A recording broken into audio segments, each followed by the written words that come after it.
की कौन सी क्लास है? कंप्यूटर से परिचय। कौन सी क्लास है? कंप्यूटर से परिचय। सबसे पहले तो ये समझ लेते हैं कंप्यूटर होता क्या है।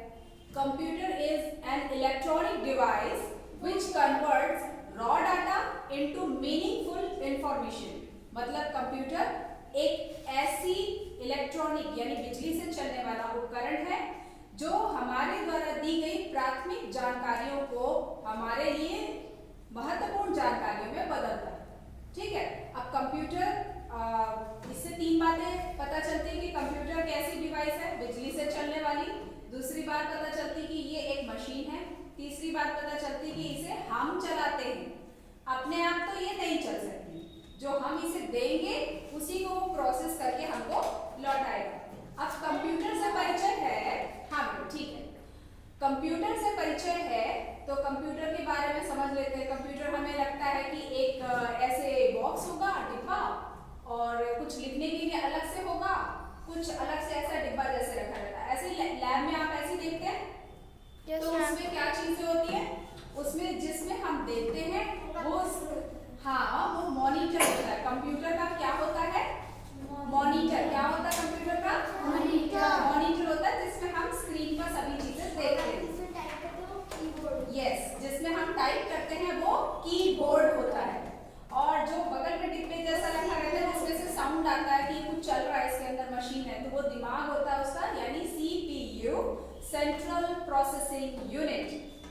ठीक है, अब कंप्यूटर में काम कैसे होता है? हम कीबोर्ड से लिखते हैं, उसके सेंट्रल प्रोसेसिंग यूनिट सीपीयू में दिमाग में उसके घुसता है, वो सोचता है, समझता है, और वो चीज साथ में हमको दिखाता भी जाता है कि हम कर क्या रहे हैं, अपना देखते रहो, क्योंकि हमें तो नहीं पता ना जो टाइप किए हैं वो कंप्यूटर के दिमाग में जाके क्या हो रहा है।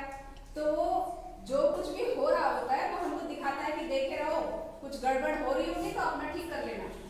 तो इस तरीके से हम उसमें अपना डाटा डालते हैं। डाटा मतलब होता है जानकारी, जो हम कंप्यूटर को देते हैं उसके लिए जानकारी इकट्ठी करके उसको हम डाटा कहते हैं। ठीक है, कंप्यूटर को दी जाने वाली जानकारी जो हम इकट्ठा करके देते हैं उसको डाटा कहते हैं। अब वो डाटा हम जब देते हैं साथ में हमको दिखता जाता है कि हमने क्या लिखा, वो उसमें प्रोसेस होता है सीपीयू के अंदर, उसके दिमाग के अंदर सोचता है, समझता है, फिर बताता है कि हमको इसको क्या जवाब देना है। जो भी वो जवाब देगा वो कंप्यूटर की स्क्रीन पे हमको दिखा देगा। अब उसके पास मुंह तो है नहीं कि वो बोलेगा, तो वो कहाँ दिखाएगा? कंप्यूटर की स्क्रीन पर। अब कंप्यूटर तो आपको समझ में आ गया क्या है। तो कंप्यूटर के कई रूप होते हैं, बहुत सारे रूप होते हैं। पहले एक ही प्रकार का कंप्यूटर आता था जिसमें कीबोर्ड होता था, उसका दिमाग यानी सीपीयू होता था, और मॉनिटर जो स्क्रीन होती थी। लेकिन धीरे धीरे धीरे धीरे उपयोग को और आसान बनाने के लिए कंप्यूटर को बहुत सारे रूपों में बना लिया गया। जैसे किसी चीज को हाथ में लेके कैलकुलेट करना हुआ, हाथ को कहते हैं पाम, वो बन गया पाम टॉप। क्या बन गया? Palm top. जैसे ये मोबाइल है, ये भी हम अपने हथेली के ऊपर रख के ऐसे से काम कर सकते हैं। तो एक तरह से देखें तो ये भी पाम टॉप ही हुआ, लेकिन वो पाम टॉप डिवाइस बनाई गई वो इससे थोड़ी सी छोटी या बड़ी अलग अलग मॉडल अलग अलग बनाए। ये तो मोबाइल है, इसमें तो हम बात भी कर सकते हैं, ये भी कंप्यूटर का ही एक रूप, क्योंकि इसमें भी हम कंप्यूट कर सकते हैं। अब उसके बाद देखो, ये तो पाम टॉप हो गया। वो जो हमने अभी पहले से कंप्यूटर की बात की, वो क्योंकि टेबल पर रखा जा सकता है और वो हमेशा टेबल पर रखकर काम किया जाता है, इसलिए उसको कहते हैं डेस्कटॉप। क्या बोलते हैं? डेस्कटॉप। क्योंकि उसको डेस्क पर रख के काम कर सकते हैं। ठीक है, समझ आ रहा है? अच्छा, समझ आ रहा है? अब देखो उसके बाद थोड़े से और बड़े आए, जैसे ये मोबाइल है, पाम टॉप्स होते थे, उससे थोड़े और बड़े होते थे, उससे हम कहते थे टैबलेट। क्या बोलते हैं? टैबलेट। टैबलेट जो होता है वो लगभग इतना बड़ा सा होता है और एकदम छोटी सी टीवी जैसे, उसमें आप कुछ भी देख सकते हैं, कुछ भी कर सकते हैं। हाँ, उसमें टच स्क्रीन होता है तो उसको छू कर जैसे मोबाइल में हम काम कर सकते हैं वैसे उसमें भी काम कर सकते हैं।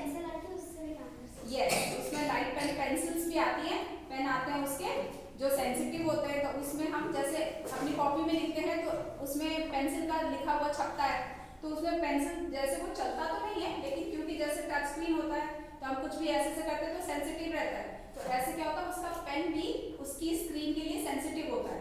तो जैसे जैसे हम पेन घुमाएंगे वैसे वैसे उसमें अंदर काम होता है। मजेदार है ना? चलिए अब देखते हैं ये बहुत ही मजेदार चीज, this is called laptop.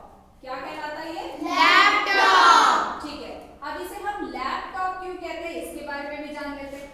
Laptop इसलिए कहते हैं क्योंकि लैप माने होता है गोदी। लैप मीन्स गोदी। जैसे मम्मी लोगों की आप गोदी में जाके बैठ जाते हो तो गोद गोद जिसमें बच्चे बैठ जाते हैं, तो ऐसे ही ये भी छोटा सा बच्चा है जो गोदी में बैठ के काम करते हैं जिसमें, तो इसको बस ऐसे खोलना होता है, इसे अपने पैर के ऊपर रख लीजिए और इस पर काम कर लीजिए। अब इसको अंदर से देखें, अभी हम लोग चलेंगे तो लैब में डेस्कटॉप भी देखेंगे, क्योंकि डेस्कटॉप को हम हर जगह उठा के तो नहीं ले जा सकते, तो इसलिए उसको क्लासरूम में नहीं ला सकते, उसको देखने के लिए आपको लैब में ही चलना पड़ेगा। लेकिन लैपटॉप के साथ ये सुविधा होती है, यही बात हो रही है कि भाई कंप्यूटर तो ये भी है, कंप्यूटर तो वो भी है, तो दोनों में फर्क क्या? आराम से बड़ा सा लेंगे, एक जगह बैठ के टेबल पे फैल के काम करेंगे, है ना? लेकिन क्या हर जगह हम ऐसे फैल के काम कर सकते हैं? नहीं। तो इसके लिए ये लैपटॉप बहुत ही सुविधाजनक है। लेकिन इससे भी छोटा सोचोगे तो पाम टॉप हथेली में आ जाता है, वो क्यों नहीं? या टैबलेट, वो भी आसान है, वो भी तो लेके घूम सकते हैं, वो तो और छोटा है। पाम टॉप को तो जेब में घुसेड़ के रख लो और टैबलेट को तो पर्स में डाल के चल दो। तो उसमें और इसमें ये ज्यादा सुविधाजनक और उपयोगी क्यों है? क्योंकि पाम टॉप और जो टैबलेट्स होते हैं उनके पास थोड़ा मेमोरी कम होती है, उसमें फंक्शंस कम होते हैं, और इसमें बहुत सारी दूसरी सुविधाएं होने की वजह से जितना डेस्कटॉप हमारे लिए उपयोगी है उतना ही लैपटॉप भी हमारे लिए उपयोगी है।